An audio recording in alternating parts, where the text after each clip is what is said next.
Welcome back to another Crypto Daily 3 at 3. All right, guys, what's going on? Today we're talking about first the price action in Bitcoin. The number went down after kind of like a month of steady ups, and it just reminded us that prices go down. And so we're going to talk about that a little bit. Number two, we're going to talk about programs that are designed to get creators hooked on new platforms by paying them with magic internet money. So that's number two. And then number three, we're going to look at some interesting new reports out of Hong Kong about protesters calling for a bank run. But let's start with number one, why number go down? So yesterday, over the last couple days, really, there's been a distinctive turn down in the Bitcoin price, right after, again, steady upward motion. And if you'll remember, a couple weeks ago, at the beginning of the week, all we were talking about was whether Bitcoin was the new safe haven asset and whether it was going to perform in kind of an opposite correlation to the rest of the markets. Well, everything was hammered over the last couple of days, including stocks, including bonds, and including Bitcoin, right? And so that seemed to throw a big wrench in that. So I wanted to look first at what people were attributing this to. Yeah, it's easy here. Bitcoin drops to 10K and worst daily loss in a month.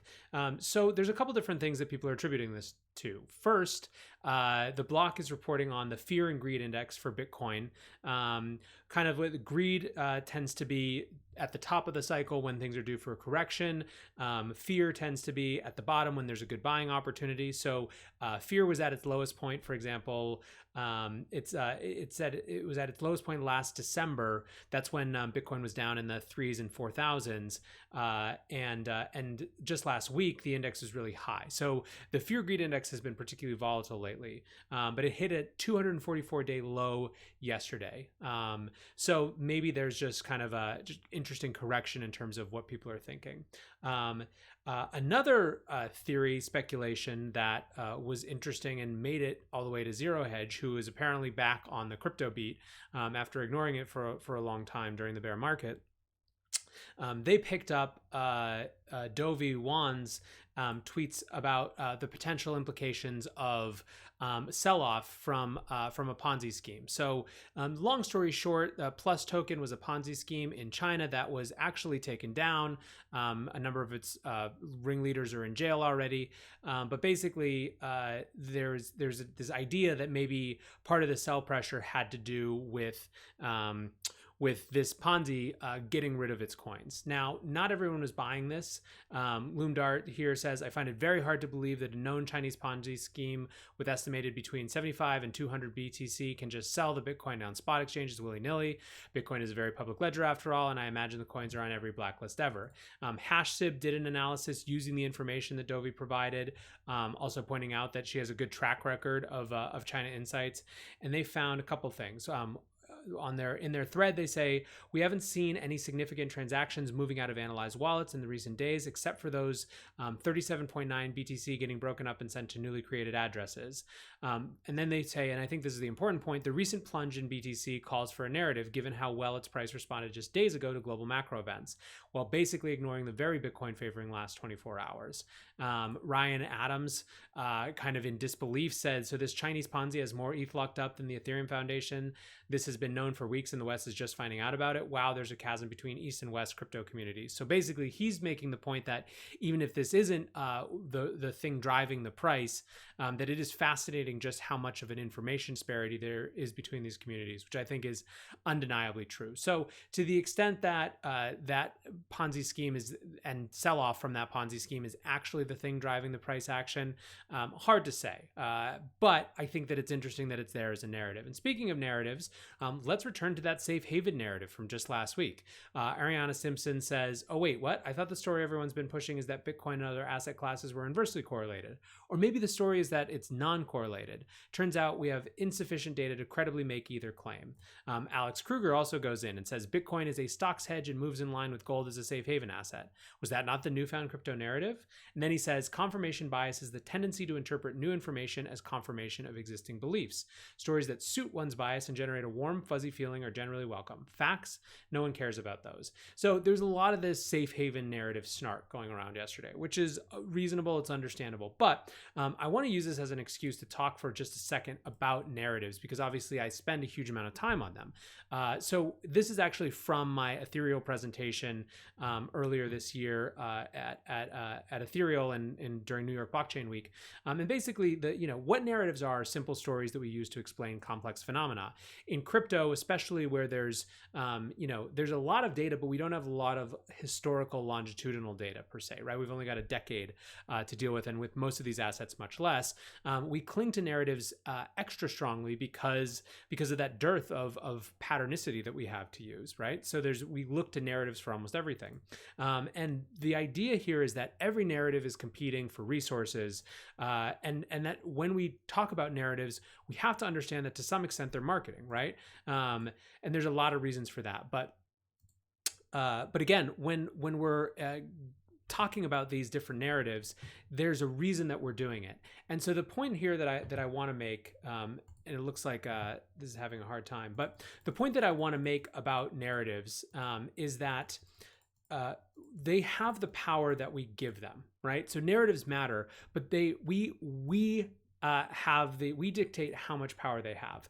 I said here that they have the exact amount of power we give them. And what I mean by that is that when we understand that narratives are, in fact, to some extent, an act of self-fulfilling prophecy, and that narratives are about us trying to explain the world in such a way that it reifies whatever decisions that we've made or the way that we look at the world, that's not a bad thing, but it should mean that everyone else, whether they believe those narratives or not, should give them a little bit less power to dictate their actions. So to me, what's interesting about this safe haven narrative that was emerging last week wasn't the idea that all of a sudden, right now and from now on, Bitcoin was going to perform as the perfect hedge against other sorts of global instability. What was interesting to me was that in a major way, you saw the convergence of the macro narrative conversation and the Bitcoin narrative conversation. Those two things were coming together.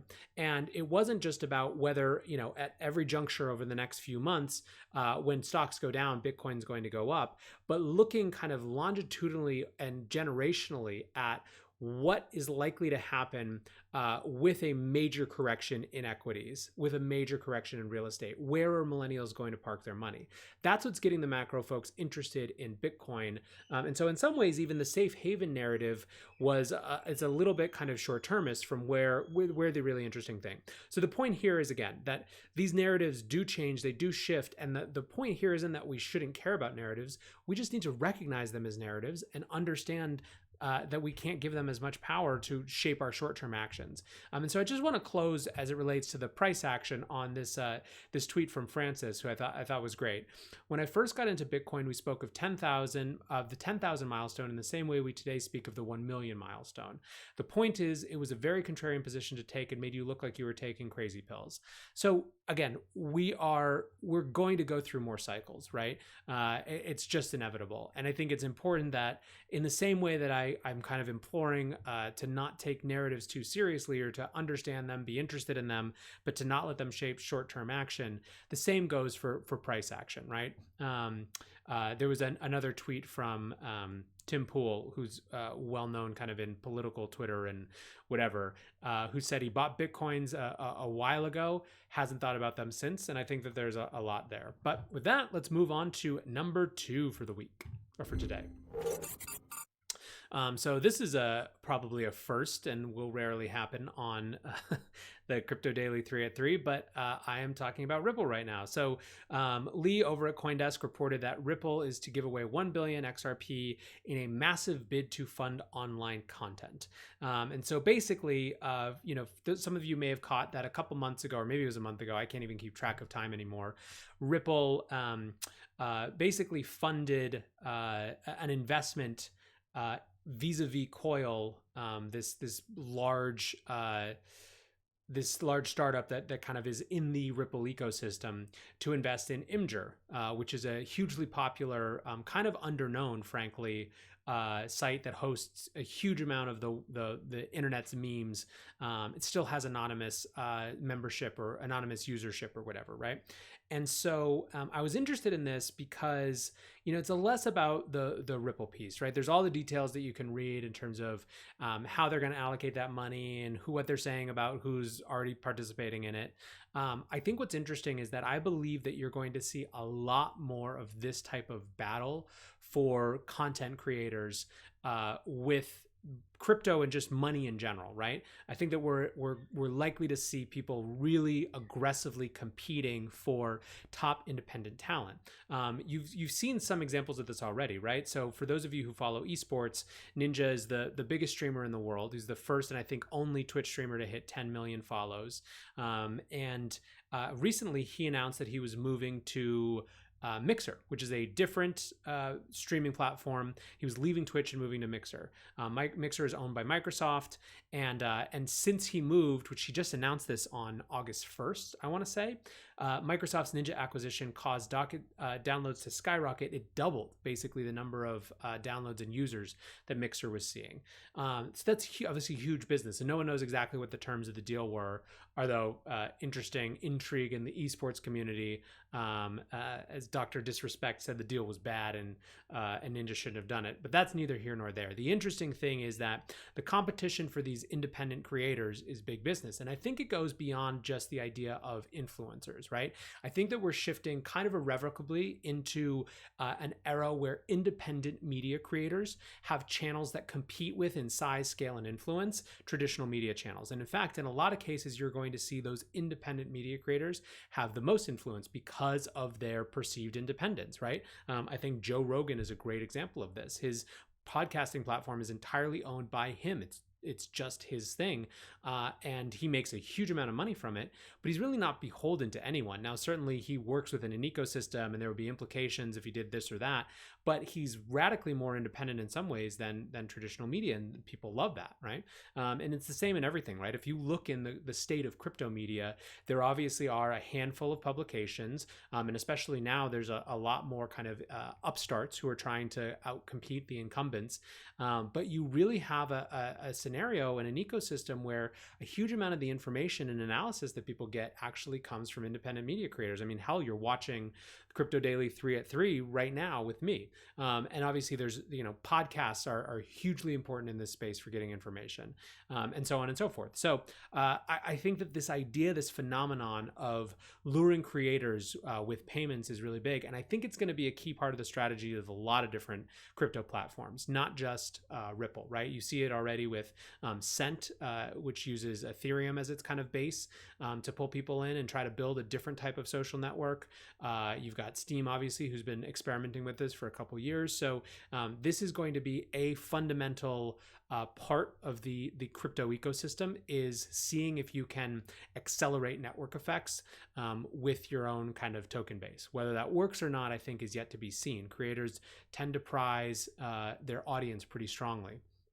And if they've structured their kind of life and business right, a lot of times in the short term, audience strength and audience size matters even more than short-term revenue. So something to watch. And with that, we'll move on to number 3 for today. So I just noticed this almost right before the session. Rhythm Trader, who is like the most pomp out there at this point in terms of just the killer pithy tweets, posted breaking: Hong Kong activists are calling for a run on Chinese banks tomorrow, asking that everyone withdraw their money on the same day. One of the best ways to peacefully protest, the next step is buying Bitcoin. And so obviously the first thing that I did is I asked what the source was. And lo and behold, again, it was another Zero Hedge article, which makes me feel a little bit dirty for having 2 Zero Hedge references in the same 1 3 at 3, but what are you going to do? So this came from one of the Hong Kong activist leaders. I'm not versed enough to know whether it's what leadership actually looks like for this, and so I don't want to overstate where his place is in the protests. However, it does seem like it's relatively important given the press coverage that it's got. But he basically said that there's worry among those protesters about increasing violence, and so they're looking to alternate strategies. And so they're thinking about bank run. They're calling for a bank run tomorrow. So it said, this is from the China press. He called on Friday that Hong Kong citizens take out all bank deposits. The primary goal is Chinese banks, but he said other banks should also be targeted. Otherwise, Chinese banks can borrow money from other banks to solve problems. So, this is a video that I found of that. So there's an actual press conference with people paying attention. So actually, let me pull it up because I forgot Yellow Vest Bank Run before doing this. But this is something that's interesting to me. I've been, I spent a lot of time kind of watching civil disobedience and protests around the world. As I said, maybe yesterday or the day before that, I think that this instability and these kind of global shifts in power are a key part of the context for crypto. And so I watch what their techniques are. And earlier this year in January, we saw the Yellow Vest in France also have something similar. They called for a bank run, and it didn't amount to much. I think there were a bunch of reasons for that. One was that it was hard to kind of get the word out in enough time. Two, there are already pretty strict controls on how much money you can withdraw on any given day, which are designed specifically to prevent bank runs. Three had to do with just, there was some maintenance that became scheduled real fast among different banks there.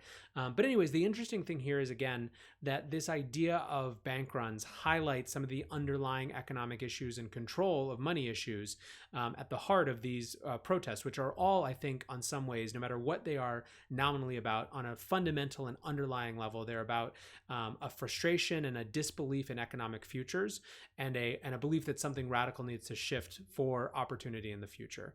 And so that creates a really interesting context to discuss the state of money and the money system and where crypto might come in. So, as I promised earlier, I am working on a longer kind of Hong Kong episode that has some real voices who are on the ground and have experience there. And that'll be coming next week.